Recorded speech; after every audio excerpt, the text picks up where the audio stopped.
31. maj havde Frivillig Center Aabenraa arrangeret Frivillig Lørdag i Nørreportparken i Aabenraa.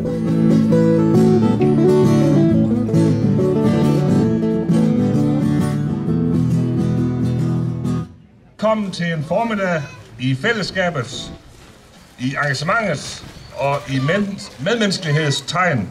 Velkommen til Frivillig Lørdag. I dag der mødes vi her i hjertet af Aabenraa for at hylde noget helt særligt. Nemlig jer, vores engagerede og dedikerede frivillige, som hver dag gør en mærkbar forskel i vores kommune. Frivillige spiller en uundværlig rolle, både for samfundet som helhed og for de mange mennesker, der nyder godt af jeres indsats. Det I gør, har værdi langt ud over det synlige. I skaber fællesskaber, I giver håb og styrker sammenhængskraften. Frivillig Lørdag og Frivillig Marked 2025 er ikke bare en udstilling af foreninger. Det er et stærkt billede på, hvad vi kan opnå, når vi står sammen. Jeres stande er ikke blot informationsboder. De er levende beviser på jeres ildhu, jeres vilje til at gøre en forskel og jeres lyst til at invitere andre med. Jeres tilstedeværelse i dag viser, at I er klar til at dele tid, idéer og begejstring med os andre. Tak af hjertet for jeres store indsats. Lad os sammen fortsætte med at skabe positiv forandring, inspirere hinanden og bringe glæde og livskraft ud i hele Aabenraa Kommune. En særlig tak skal også lyde til Frivillig Center Aabenraa. Jeres indsats for at støtte, styrke og synliggøre det frivillige engagement er uundvurderligt.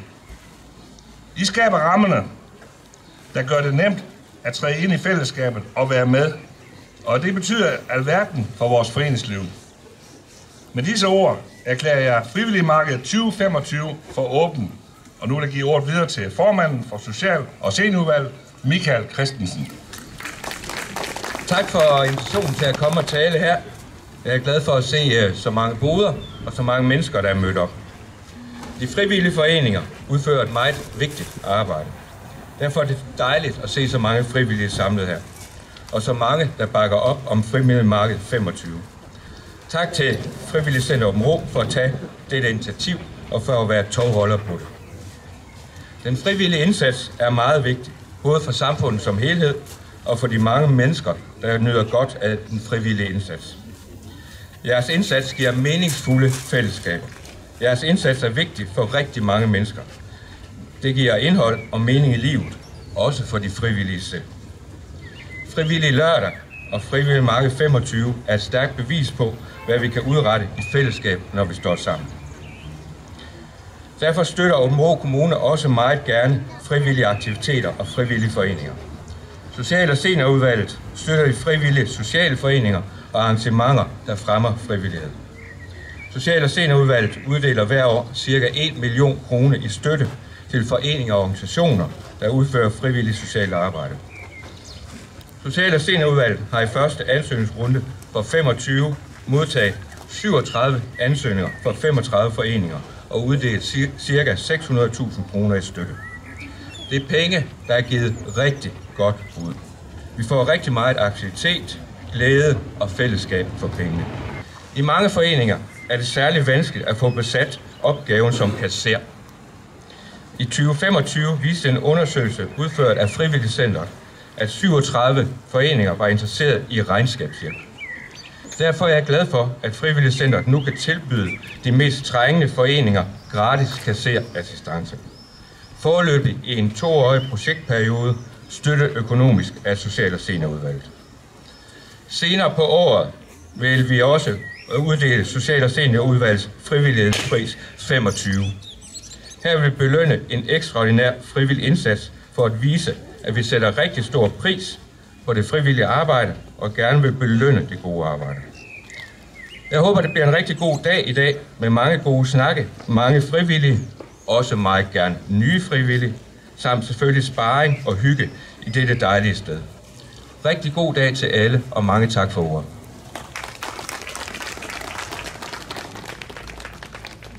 I dag der har vi i forbindelse med, at der er kommunalvalg i år, valgt også at invitere de politiske partier til en lille partirunde her, hvor hver politiker får 3 minutter til at snakke om frivillighedens fremtid.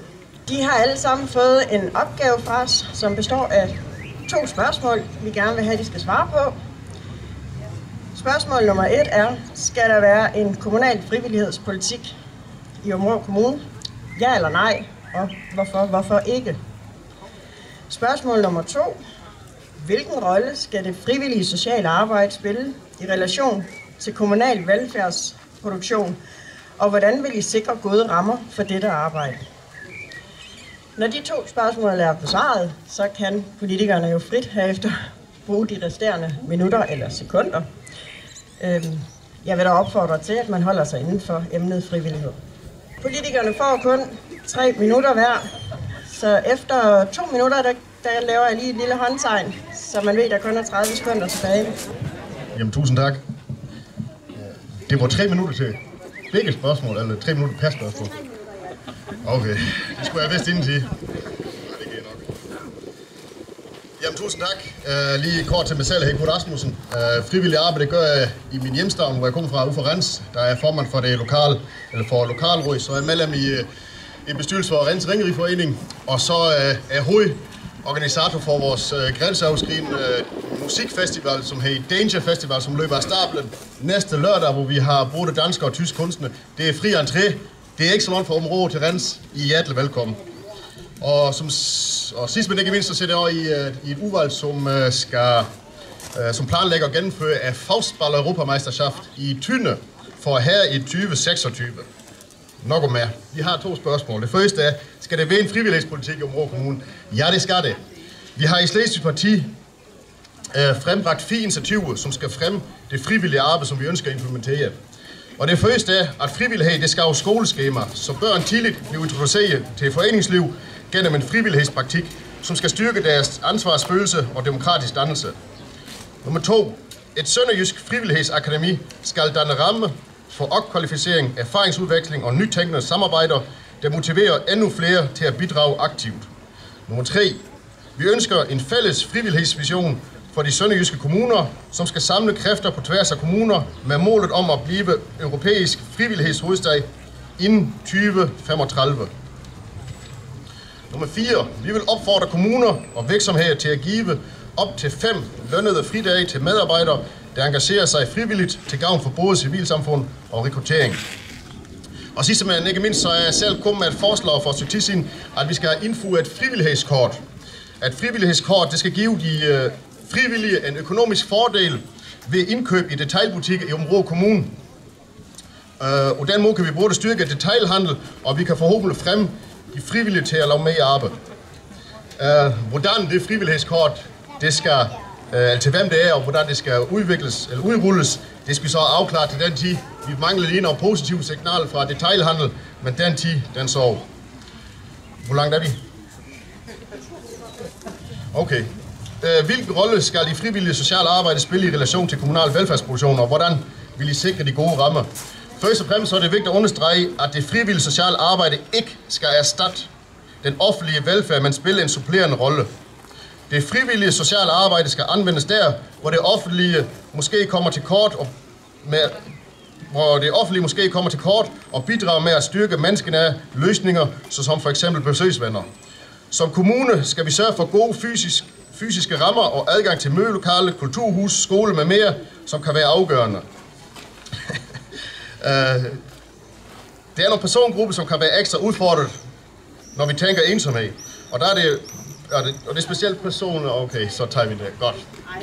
Ja. Hvis I vil høre med, så kan I lige tage fat i Mads. Det her. Tak til jer.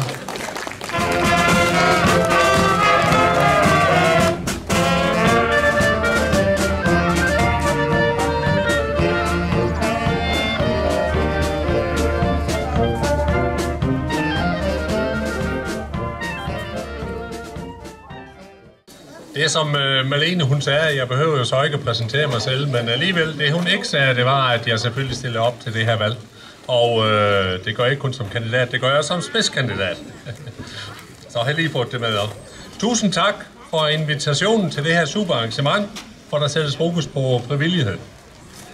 Jeg har i år 30 års jubilæum på mit arbejde. Det er et arbejde, der foregår inden for idrætsverdenen. Det vil sige, at jeg de sidste 30 år har befundet mig i orkanens øje af frivilligheden. Inden for idrætsverdenen, der foregår alt ved frivilligheden, næsten alt. Der er et kæmpe engagement, og jeg har haft en berøringsflade der, som sagt, i 30 år. Jeg har så ikke kunnet arbejde med det. Jeg har også selv været frivillig. Jeg bor på Høje Kolstrup. Jeg har været engageret i det lokale foreningsliv, både inden for idræt, politik, boligsocialt arbejde, foreningsdannelse. Jeg var blandt andet også med til at starte Stafet for Livet, der foregår op på Høje Kolstrup. De har en båd lige herhen, som jeg kan reklamere lidt for. Jeg kender den frivillige verden indgående. Jeg kender motivationsfaktorerne og hvad der driver mennesker. Og når den her event, der er drevet af frivillige, er slut, så tager jeg til en anden event, hvor frivillige foreninger forsøger at redde vores havmiljø med ålegræsudplantning i Flensborg Fjord. Jeg ved ikke rigtig, hvor hurtigt tiden den går, men det er sådan, at der i Danmark, der bliver der ydet omkring 327 millioner timer frivilligt arbejde. Det sagde jeg lidt langsomt, for det er et voldsomt tal, og det siger noget om størrelsen af det engagement, der er. Det svarer til ca. 185.000 fuldtidsstillinger. Skal vi have en frivillig politik? Ja, det skal vi. Det er det korte svar. Jeg tror, at vi kan vinde noget ved at forholde os strategisk til den frivillige verden. Men jeg tror også, at vi skal være forsigtige med at blande os, for det er frivilligt arbejde. Og jeg tror, lige så snart det begynder at bære præg af, at det er noget, man skal, så tror jeg, at det dør. Og så tror jeg ikke, at en politik er nok. Jeg tror, at politikere, det er sådan ofte, de bærer ofte præg af at være sådan lidt båltaler, der bliver taget op ved festlige lejligheder. Så der skal også en strategi til, og der skal en handleplan til. Der skal være nogen, der arbejder med det her målret. Ellers så bliver det bare mest ved snakken. Så er der et minut tilbage. 30 sekunder. Og så kommer vi til det næste store spørgsmål. Hvilken rolle skal det frivillige sociale arbejde i relation til kommunal velfærdsproduktionen spille? Jamen, vi skal udpege nogle områder, hvor de frivillige de kan passe ind og gøre en forskel. Og så skal vi starte med at gøre os selv bevidst om, hvad og hvor det frivillige arbejde kan give et løft, og så arbejde ud fra det. Og så er jeg nødt til at springe noget af det over og sige det sidste. Det er, at der er også noget arbejde, de frivillige ikke skal udføre. Det skal der professionelt til. Tak for ordet.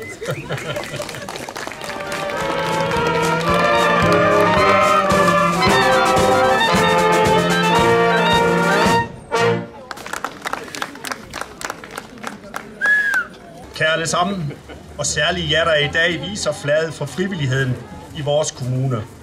Først og fremmest en stor tak til Frivillighedscenter Aabenraa for det fantastiske initiativ og det store arbejde, I har lagt i at samle os her i dag. Det her frivillige marked viser med tydelighed, hvor stærkt civilsamfundet står, og hvor meget I frivillige viser hver dag og løfter for vores fællesskab. Det er inspirerende at se så mange foreninger og ildsjæle samlet her i Nørreport. Hver bod, hver snak, hvert smil fortæller historien om mennesker, der vælger at bruge deres tid og kræfter på andre, uden tanke på betaling eller anerkendelse. Jeg så for nylig en kommentar fra en af jer frivillige på Facebook, som egentlig siger det hele. Det stod tak for de flotte ord. Vi løber meget stærkt alle mand i disse dage, men al belønning kommer, når vi kigger rundt på pladsen og ser både børn og unge voksne med deres forældre med store smil, at de bare hygger sig. Det er netop det, frivillighed handler om. At give uden at forvente og få igen i form af smil, fællesskab og mening. Derfor er mit svar på det første spørgsmål et klart ja. Vi skal have en kommunal frivillighedspolitik. Ikke fordi frivilligheden skal styres oppefra, men fordi den fortjener anerkendelse, opbakning og gode vilkår. En god frivillighedspolitik skal være mere end pæne hensigtserklæringer. Den skal sikre, at vi som kommune skaber ordentlige rammer for det frivillige sociale arbejde. Den skal medvirke til, at frivilligheden bliver synlig, så flere har lyst til at engagere sig. Den skal styrke samspillet mellem kommuner og foreninger, og samtidig give plads til, at foreningerne også kan samarbejde med hinanden uden bureaukrati og barrierer. Vi skal som kommune være samarbejdspartnere, der lytter og understøtter. Ikke en modpart, der stiller krav uden blik for virkeligheden. Og her er det også nødvendigt at nævne det, der desværre truer flere frivillige centre i disse måneder. Der er opstået stor usikkerhed omkring centrenes mulighed for at have flexjobbere ansat, fordi staten kun yder refusion, når den dækker mindst halvdelen af driftsomkostninger. Og det har i praksis vist sig ikke at være tilfældet. Derfor har jeg kontaktet Annie Mathisen fra Venstre på Christiansborg. Det er vigtigt, at vi politikere tager ansvar og kæmper for rimelige og stabile vilkår for de foreninger, som gør en stor forskel. Og hvad med det andet spørgsmål? Hvilken rolle skal det frivillige arbejde spille i forhold til kommunens velfærd? Frivilligheden skal ikke dække huller i velfærden, men den kan noget, det offentlige ikke kan alene. Den skaber tillid, tryghed og nærvær. Den møder mennesker i øjenhøjde, og den bygger bro der, hvor systemet har svært ved at rykke frem. Derfor så vil jeg sige endnu en gang tak for i dag. Og god dag. Kan du høre mig? Hvordan står det til i din døde stand? Ved du nu? Jamen, tak for ordet. Som sagt, mit navn det er Kim Ankær Duberg. Jeg er formand for Dansk Folkeparti Område, og så er jeg kandidat til det kommende kommunal- og regionsrådsvalg. Normalvis, hvis jeg er ude til arrangementer som her, så vil jeg have trukket i skjorte eller jakkesæt som nogle af mine kollegaer. Men jeg tænker, i dagens anledning, der vil jeg tage noget på, jeg mener, der er endnu finere. Det tøj, jeg selv har på flere gange om ugen, når jeg selv agerer frivillig i den lokale idrætsforening. Jeg har været frivillig, siden jeg var 18 år, som bestyrelsesmedlem, næstformand og instruktør. Og jeg ved om nogen, hvor bøvlet det kan være med tilladelser, tilskud og papirarbejde. Det er tid, der går fra træningen, fra fællesskabet og fra det arbejde, vi prøver på at opbygge. Skal der være en kommunal frivillighedspolitik? Ja, det skal der. For frivillighed er ikke bare noget, der opstår af sig selv. Vi i Dansk Folkeparti mener, at en klar og handlingsorienteret frivillighedspolitik i Aabenraa Kommune kan være med til at give de frivillige bedre rammer, og vigtigst af alt, færre benspænd. Frivillighedspolitikken skal tage udgangspunkt i virkeligheden ude i foreningerne. Det skal ikke være fyldt med fine ord, men med mål. Eksempelvis hurtigere sagsbehandling, enklere ansøgningsprocesser og bedre samarbejde mellem forvaltningen og foreningerne. Hvilken rolle skal det frivillige sociale arbejde til spille i forhold til kommunal velfærd, og hvordan? Frivillighed skal under ingen omstændigheder erstatte velfærd, men det skal være et stærkt supplement. Det handler ikke om, hvad det frivillige gør, men det handler om, hvad de vil, og hvad de har mulighed for at gøre. For de skaber det liv, fællesskab og tryghed, oftest der, hvor kommunen ikke selv når ud. Derfor skal vi sikre, at det frivillige sociale arbejde bliver taget alvorligt, med en fast kontaktperson i kommunen, med et fælles indgangspunkt til tilskud og tilladelser, og med respekt for de frivilliges tid og kræfter. Og lad os være ærlige, Aabenraa Kommune består jo primært af rigtig mange små og mellemstore lokalsamfund. Det, der holder folk i områderne, det er ikke kun muligheden for at kunne handle ind, eller for at få børnene passet. Det er lige så meget muligheden for, at der er fodbold, badminton eller gymnastik til børnene, uden at der skal køres 20 minutter hver vej. Frivilligheden er en vigtig del af den bosættelse og sammenhængskraft og hverdagen.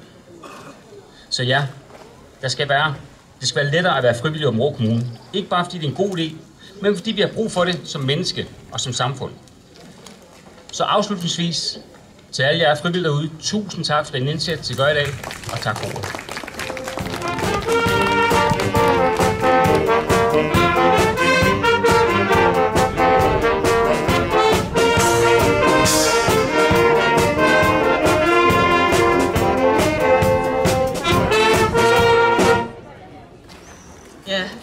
Altså jeg vil bare sige, at jeg har ikke overvejet at tage jakkesæt på. Jeg tænkte, jeg tog bare almindeligt tøj på i dag.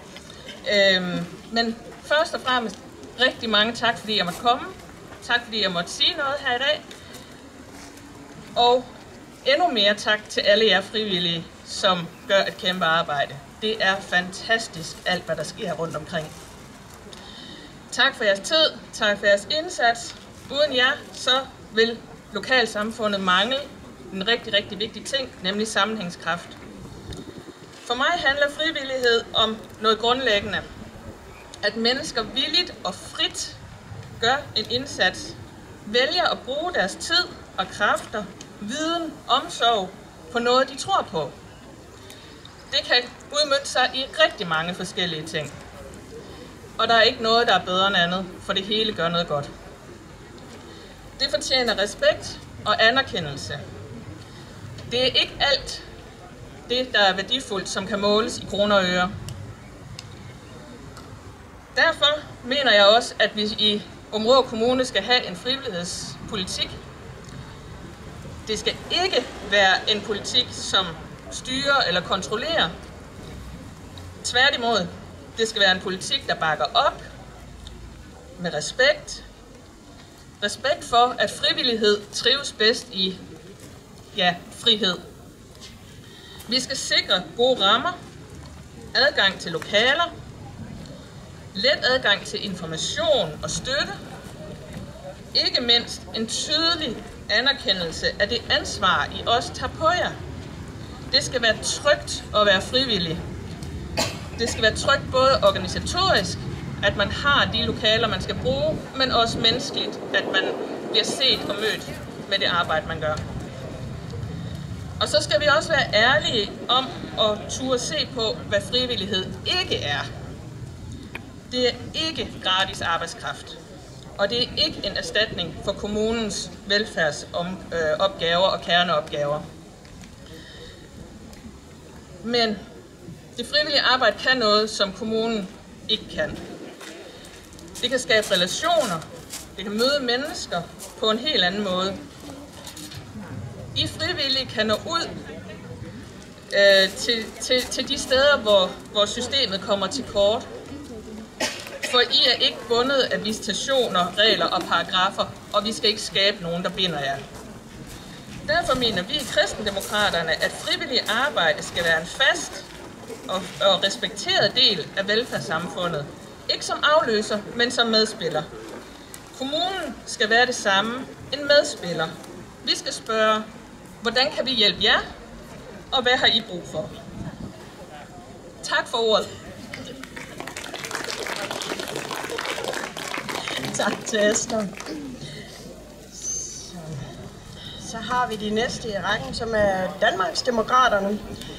Egentlig skulle der have været en Patrick her, men han er vågnet uden en stemme i dag, så i stedet for, så er det Kai Dam Rasmussen. Værsgo. Tak for invitationen til Danmarksdemokraterne om at være med i dag. Og jeg skal hilse fra Patrick og sige, at han er rigtig træt af at ligge hjemme uden stemme. Jeg ved ikke, om min er bedre, men jeg gør i hvert fald et forsøg. Jeg kan bare sådan personligt sige, at jeg har været frivillig i mange forskellige foreninger lige siden jeg var 15 år. Og i dag er jeg blevet 73, så det er nogle år. I øjeblikket er jeg engageret i 4 forskellige foreninger med kasserer og sekretærjobs. Men jeg tager de 2 spørgsmål. Kommunal frivillig politik. Hvorfor ikke? Danmarksdemokraterne bakker meget op om frivillighed. Men om det skal pakkes ind i en decideret frivillig politik, er vi ikke overbevist om. En vedtaget politik på området kan hurtigt blive en binding på, hvorledes det frivillige arbejde skal foregå. Og det ønsker vi ikke. Vores vurdering er, at den opbygning, der i dag er med mange forskellige ordninger, både inden for kultur og fritid, samt det sociale område, det fungerer rigtig fint. Det vil Danmarksdemokraterne gerne støtte op om at fortsætte.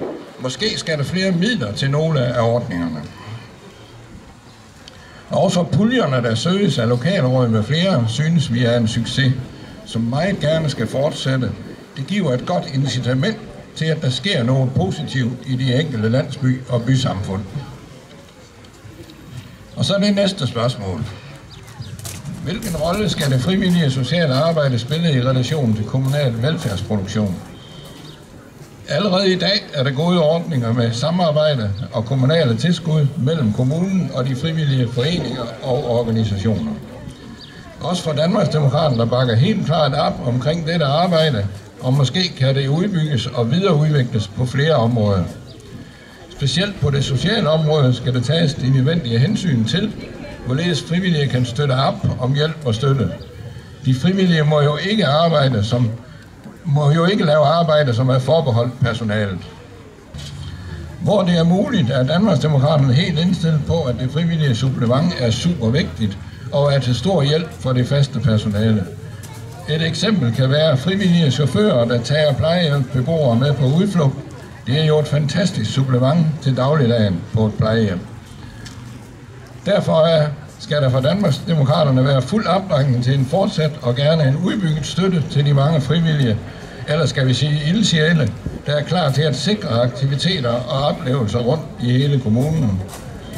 Danmarksdemokraterne deltager gerne i en fortsat debat om udvikling af frivillighed i Aabenraa Kommune. Tak for ordet.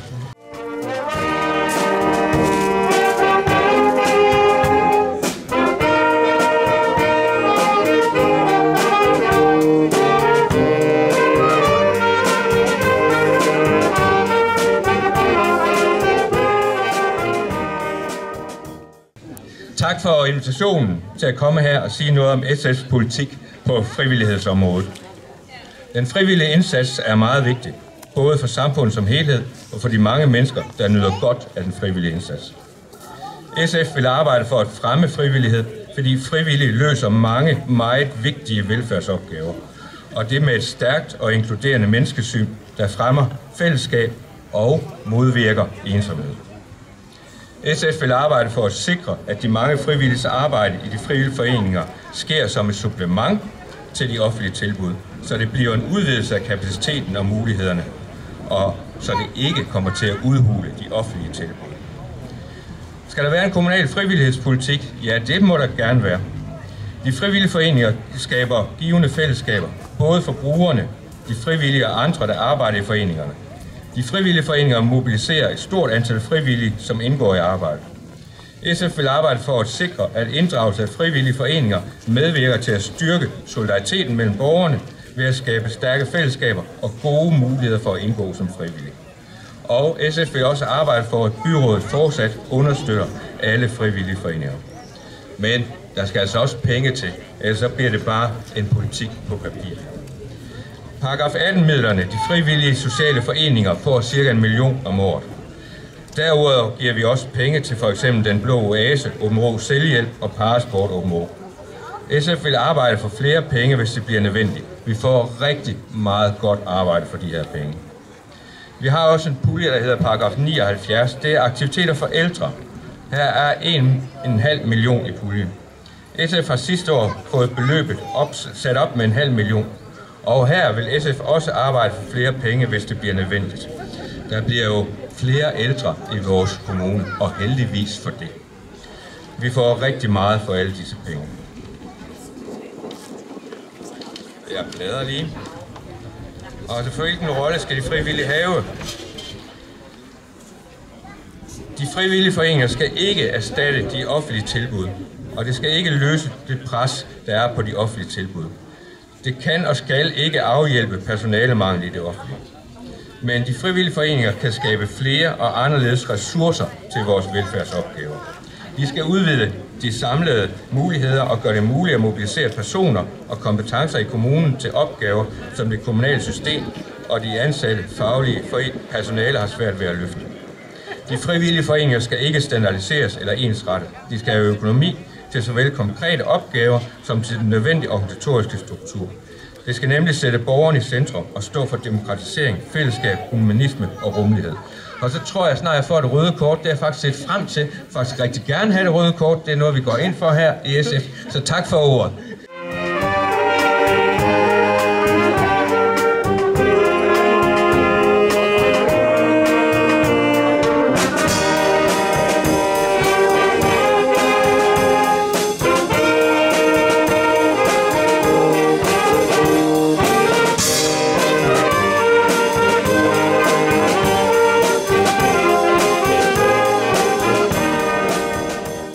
Jamen, tusind tak for invitationen. Som borgmester, der har man det privilegie, at man møder rigtig mange frivillige på sin vej. og jeg vil gerne understrege, at de har min største respekt. Som det sidste i talerækken, så kan jeg godt høre, hvad det bærer hen. Det er nemt, da de forrige næsten alle sammen har nikket ja til, at vi skal have en ny frivillighedspolitik. Men inden vi går til spørgsmål om ja-nej til en frivillighedspolitik, så vil jeg godt lige sætte lidt på ord på, hvem er de frivillige. Frivillige er ulønnede og drives af engagement og lysten til at gøre en forskel. Frivillige bidrager der, hvor de kan se en mening med at yde en indsats, og hvor de kan få indflydelse og gøre en forskel for fællesskabet. Samtidig er de alle frivillige også rammer, som de selv i fællesskabet definerer. Det forpligter at være frivillig, fordi den frivillige betyder noget og gør en forskel. Alle relationer er afhængige af, at parterne kan stole på hinanden, aftaler overholdes, og at der sker en klar forventningsafstemning. Frivillighed lader sig ikke sætte i formel.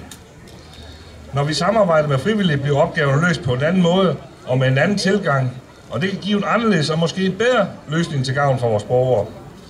I Aabenraa Kommune har byrådet vedtaget en udviklingsstrategi, som vi kalder det gode liv. Byrådet ønsker, at alle skal have et godt liv, både på arbejdspladsen og i fritiden. Aabenraa Kommune skal være et sted, hvor borgerne har lyst til at involvere sig og tage ansvar for, at her er et godt sted at bo. Borgere, virksomheder og kommunen er fælles om fremtiden. Når vi skaber sammen, kræver det, at vi løbende nytænker samspillet mellem kommunen og borgerne. På vegne af det konservative Folkeparti vil jeg gerne istemme at arbejde for udarbejdelse af en frivillighedspolitik.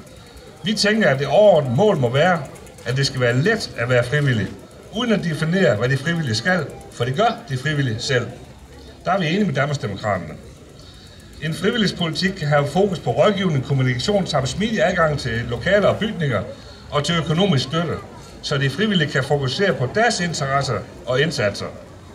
Heri ligger muligheden også for, at kommunen i dialog med de frivillige kan komme med inputs og idéer.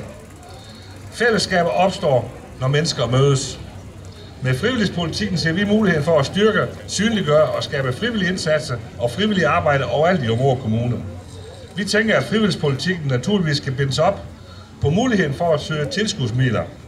Her har vi muligheden for at styrke igennem paragraf 18-midler, som kunne være til aktiviteter, hvor den frivillige indsats er kernen i projektet.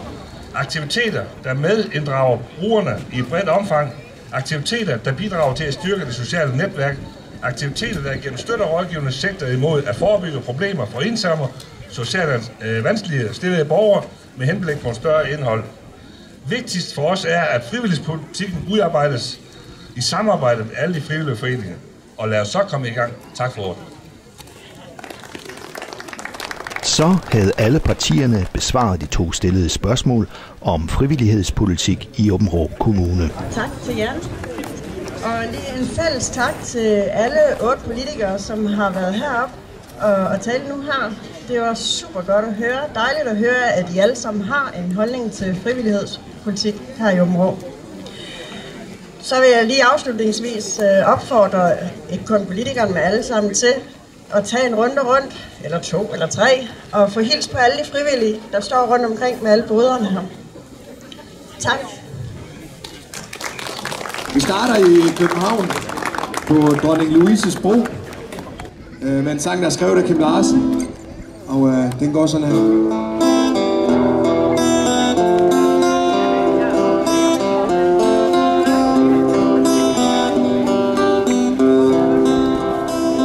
Se hvor sneen falder hvidt, sukkersødt og engleblidt, som krystaller på en pande. Vanderne de skutter sig, længes de mund ligesom jeg, efter eksotiske lande. Helt ud over Langebro,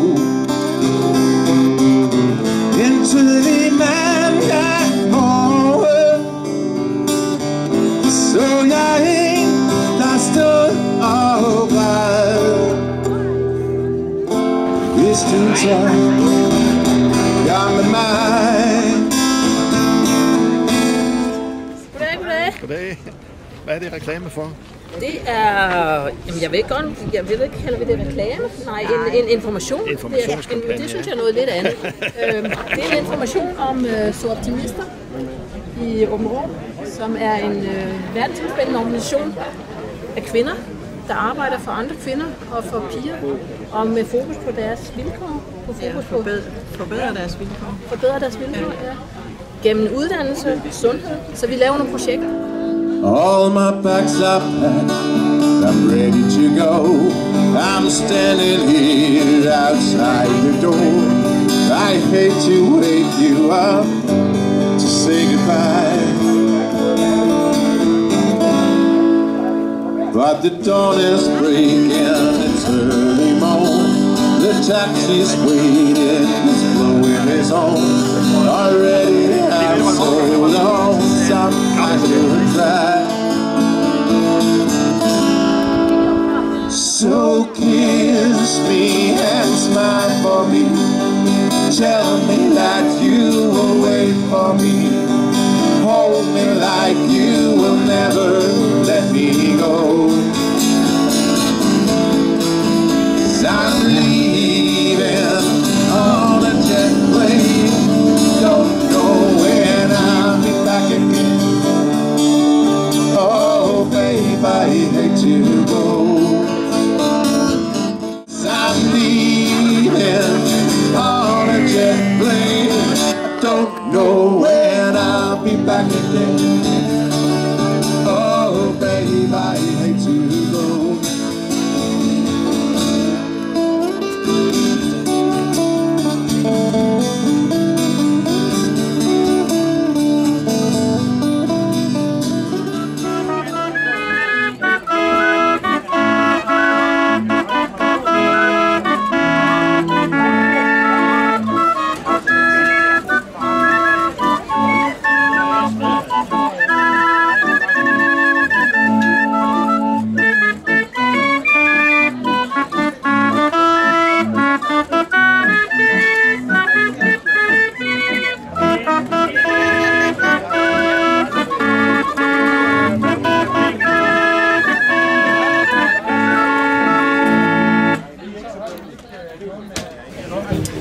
Frivillig lørdag var ved at nå vejs ende, og dermed et stort arrangement arrangeret af Frivilligcenter Aabenraa, og alt i det skønneste vejr.